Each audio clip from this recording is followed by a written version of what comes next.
we're going to season up our pork, and we're going to put a gentle sear on it.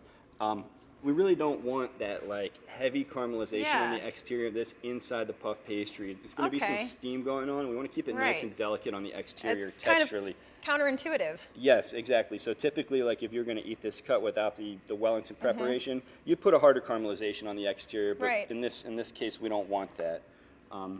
We will season it pretty aggressively with salt and pepper. Great. Very important.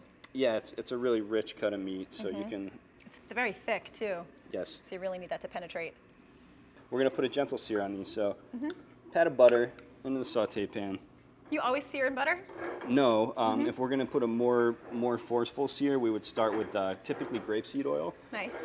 But in this case, like I said, we want to be really delicate with it. So we can start in butter, and then as that sear starts to develop, we're going to poêler. We're just going to base the exterior of poêler, I love that word. Yeah. And are you going to sear it on all 4 sides? Yeah, we'll roll it over and we'll get some gentle caramelization in the exterior on all 4 sides, but nothing too dark. All right.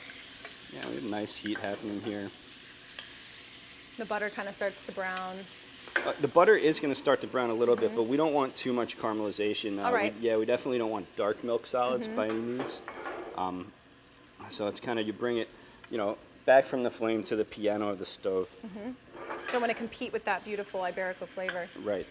We'll begin, bring that pork to the piano.